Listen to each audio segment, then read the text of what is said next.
അപ്പോൾ ഇന്ന് നമ്മൾ വന്നിട്ടുള്ളത് നല്ല ഉഗ്രൻ ഒരു മസാല കറിയുടെ റെസിപ്പി ആയിട്ടാണ്. കാളിഫ്ലവർ വെച്ചിട്ട് നല്ല ടേസ്റ്റിലും നല്ല എളുപ്പത്തിലും അതുപോലെ നല്ല സ്മെല്ലോടുകൂടിയൊക്കെ ഉണ്ടാക്കിയെടുക്കുന്ന നല്ലൊരു കറിയാണ്. ചോറിന് മാത്രമല്ല ചപ്പാത്തിക്കും എന്തിൻ്റെയും കൂടെ സൈഡായിട്ട് കഴിക്കാൻ പറ്റിയ ഈ ഒരു ടേസ്റ്റി ആയിട്ടുള്ളൊരു കറി എങ്ങനെ ഉണ്ടാക്കണമെന്ന് നോക്കാം. അപ്പോൾ നമുക്ക് നേരെ വീഡിയോയിലേക്ക് പോകാം. അപ്പോൾ അതിനായിട്ട് ഞാൻ കോളിഫ്ലവർ നന്നായിട്ടൊന്ന് കഴുകിയ ശേഷം ഇതുപോലെ ഒന്ന് കട്ട് ചെയ്ത് വെച്ചിട്ടുണ്ട്. ഒത്തിരി ചെറുതാക്കിയിട്ടില്ല, ഈ ഒരു രീതിയിൽ കട്ട് ചെയ്ത് വെച്ചേക്കുവാണ്. ഇതിപ്പോൾ ഒരു കപ്പ് നിറയെ ഞാൻ കട്ട് ചെയ്തെടുത്ത് വെച്ചിട്ടുണ്ട്. ഇതാദ്യം തന്നെ നമുക്കൊന്ന് ചൂടുവെള്ളത്തിലിട്ട് തിളപ്പിച്ചെടുക്കാം. അപ്പോൾ അതിനായിട്ട് കുറച്ച് വെള്ളം ഞാൻ തിളപ്പിക്കാനായിട്ട് വെച്ചിരുന്നു. തിളച്ച് കഴിയുമ്പോൾ 1 ടീസ്പൂൺ മഞ്ഞൾപ്പൊടി ഇട്ട് കൊടുക്കാം. അതുപോലെ ഒരു 1/2 ടേബിൾ സ്പൂൺ അളവിൽ ഉപ്പും കൂടി ചേർത്ത് കൊടുക്കാം. ഇപ്പം നന്നായിട്ടൊന്ന് തിളച്ചിട്ടുണ്ട്. ഇനി ഇതിലേക്ക് നമുക്ക് കട്ട് ചെയ്ത് വെച്ചിരുന്ന കോളിഫ്ലവർ ഒന്ന് ഇട്ട് കൊടുക്കാം. ഇതുപോലെ നമ്മൾ ഇട്ട് കൊടുക്കുന്ന ടൈമിൽ വെള്ളത്തിൽ ആവശ്യത്തിനുള്ള ഉപ്പില്ല എന്നുണ്ടെങ്കിൽ കോളിഫ്ലവറിലും ഉപ്പ് പിടിക്കാൻ താമസം ഉണ്ടാവും.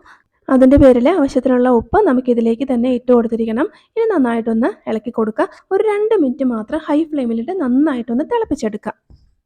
2 മിനിറ്റിന് ശേഷം നമുക്ക് ഫ്ലെയിം ഓഫ് ചെയ്ത് ഇതൊരു സ്ട്രെയിനറിലേക്ക് ഇട്ട് ഇതുപോലെ എടുത്തങ്ങ് മാറ്റി വയ്ക്കാം.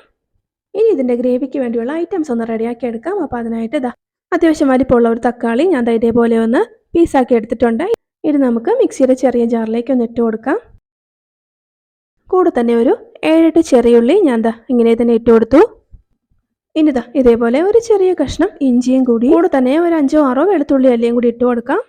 ഇനി ഇതിലേക്ക് ഒരു അല്പം വെള്ളവും കൂടി ഒഴിച്ച് ഇത് അത്യാവശ്യം നന്നായിട്ടൊന്ന് അരച്ചെടുക്കാം. ഒത്തിരി അങ്ങ് പേസ്റ്റ് ആക്കേണ്ട ആവശ്യമില്ല. ചെറിയൊരു തരിതരിപ്പോട് കൂടി ഇതേപോലെ ഒന്ന് അരച്ചെടുത്ത് മാറ്റി വെച്ച് കഴിഞ്ഞാൽ പിന്നെ നമുക്ക് പെട്ടെന്ന് തന്നെ നമ്മുടെ കറി റെഡിയാക്കി എടുക്കാം. അപ്പോൾ അതിനായിട്ട് ഞാൻ ഒരു കൊച്ചു മൺചട്ടിയാണ് ഫ്ലെയിം ഓൺ ചെയ്ത് വെച്ച് കൊടുത്തിട്ടുള്ളത്.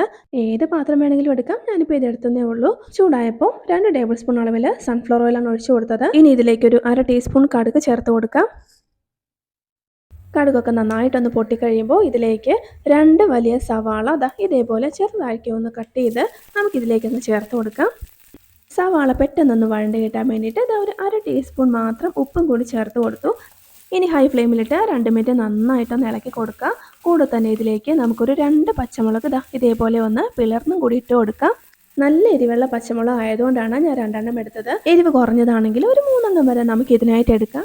ഹൈ ഫ്ലെയിമിലിട്ട് നന്നായിട്ടൊന്ന് ഇളക്കിയ ശേഷം പിന്നെ നമുക്ക് ഫ്ലെയിം കുറച്ച് വെച്ച് ചെറുതായിട്ടൊന്ന് അടച്ചു വെച്ച് നന്നായിട്ടൊന്ന് വഴറ്റിയെടുക്കാം. സവാള ഒന്ന് സോഫ്റ്റായിട്ട് വഴണ്ട് വരുന്നത് വരെ വെയിറ്റ് ചെയ്യാം.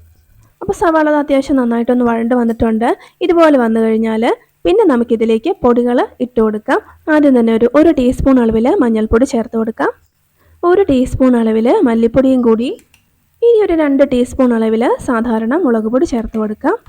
ഇനി ഒരു 1/2 ടീസ്പൂൺ അളവിൽ ഗരം മസാലയും കൂടി ചേർത്ത് ഇതെല്ലാം കൂടി നന്നായിട്ടൊന്ന് ഇളക്കി യോജിപ്പിച്ച് കൊടുക്കാം. ആ ഒരു പൊടിയും കാര്യങ്ങളൊക്കെ ഒന്ന് ചൂടായി ഒന്ന് കളർ ഒന്ന് ചേഞ്ച് ആവുന്നത് വരെ നമുക്കൊന്ന് മിക്സ് ചെയ്ത് കൊടുക്കാം. പൊടികളും കൂടി ഇതുപോലെ ഒന്ന് മൂത്ത് വന്ന് കഴിഞ്ഞാൽ പിന്നെ നമുക്കിതിലേക്ക് നമ്മൾ നേരത്തെ പേസ്റ്റാക്കി വെച്ചിരുന്ന തക്കാളിയുടെ ആ ഒരു കൂട്ട് ചേർത്ത് കൊടുക്കാം. ശേഷം നന്നായിട്ടൊന്ന് ഇളക്കി യോജിപ്പിച്ച് കൊടുക്കുക. തക്കാളി, ഉള്ളി, ഇഞ്ചി ഇതെല്ലാം നമ്മൾ പേസ്റ്റാക്കി എടുത്തുകൊണ്ട് പെട്ടെന്ന് തന്നെ കുക്കായി കിട്ടും. നല്ലൊരു സ്മെല്ലാണ് ഇത്. നമ്മൾ ഇതുപോലെ ഇട്ട് കൊടുത്ത് ഇളക്കി കൊടുക്കുന്ന ടൈമിൽ ആ ഒരു ഗ്രേവി കുറച്ചൊന്ന് കുക്കായിട്ടുണ്ട്. ഇതിലേക്ക് നമുക്ക് കുറച്ച് കറിവേപ്പിലകൾ കൂടി ഇതുപോലെ അങ്ങ് ഇട്ട് കൊടുക്കാം. എന്നിട്ട് അതും കൂടി ഒന്ന് ഇളക്കി കൊടുക്കാം. അപ്പോൾ അതെല്ലാം കൂടി നല്ല പാകത്തിന് കറക്റ്റായിട്ട് ഒരല്പം വെള്ളം വറ്റി തന്നെ വഴണ്ട് വന്നിട്ടുണ്ട്. ഇനി ഇതിലേക്ക് നമുക്ക് നമ്മൾ നേരത്തെ വേവിച്ച് വെച്ചിരുന്ന ഒരു കോളിഫ്ലവർ ഇതുപോലെ അങ്ങ് ചേർത്ത് കൊടുക്കാം. എന്നിട്ട് ഇതെല്ലാം കൂടി നന്നായിട്ടൊന്ന് മിക്സ് ചെയ്ത് കൊടുക്കുക. ആ ഒരു ഗ്രേവിയും കാര്യങ്ങളും കോളിഫ്ലവറും എല്ലാം നന്നായിട്ട് ഇതുപോലെ മിക്സ് ചെയ്ത് വെക്കുക.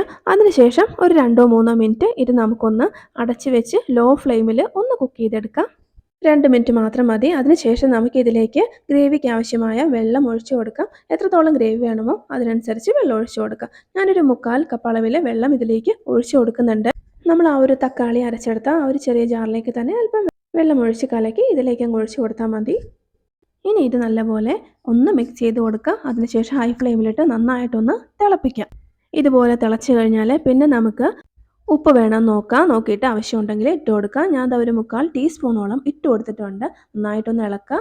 അതിനുശേഷം ഈ ഒരു ഗ്രേവി ഒന്ന് വറ്റി ചെറുതായിട്ടൊന്ന് കുറുകി ഒന്ന് കുക്കാവുന്നത് വരെ പകുതി ഒന്ന് അടച്ചു വെച്ച് ലോ ഫ്ലെയിമിലിട്ട് കുക്ക് ചെയ്തെടുക്കാം. ഇടയ്ക്ക് നമ്മൾ ഇതുപോലെ ഒന്ന് തുറന്ന് നോക്കി ഇളക്കി കൊടുക്കാൻ മറന്നു പോകരുത്. ഇടയ്ക്ക് ഇളക്കിയില്ല എന്നുണ്ടെങ്കിൽ ടേസ്റ്റ് കാര്യങ്ങളൊക്കെ മാറിപ്പോകും. അപ്പോൾ ഇതൊന്നുകൂടി നമുക്കൊന്ന് വറ്റിച്ചെടുക്കാം. ഇപ്പോൾ അത്യാവശ്യം ഗ്രേവിയോട് കൂടി കുറച്ചൊന്ന് തിക്കായിട്ട് തന്നെ നമ്മുടെ കറി റെഡി ആയിട്ടുണ്ട്. കുറച്ച് മല്ലിയില ഇതേപോലെ ഒന്ന് പുറമേ ഇട്ട് കൊടുക്കുക. അതിനുശേഷം ഫ്ലെയിം ഓഫ് ചെയ്യുക. നമ്മളുടെ നല്ല ടേസ്റ്റി ആയിട്ടുള്ള കോളിഫ്ലവർ വെച്ചിട്ടുള്ള നല്ല ഈസി ആയിട്ടുള്ള ഒരു മസാല കറി ഇവിടെ റെഡി ആയിട്ടുണ്ട്. അപ്പോൾ ഇത്രയേ ഉള്ളൂ. എന്തിൻ്റെ കൂടെ കഴിക്കാൻ പറ്റിയ നല്ല ടേസ്റ്റി ആയിട്ടുള്ള കറിയാണ്. വീഡിയോ ഇഷ്ടപ്പെട്ടാൽ എല്ലാവരും ഒന്ന് ലൈക്ക് ചെയ്യാനും സബ്സ്ക്രൈബ് ചെയ്യാനും മറക്കല്ലേ. അപ്പോൾ നമുക്ക് മറ്റൊരു നല്ല റെസിപ്പിയുമായി വീണ്ടും കാണാം.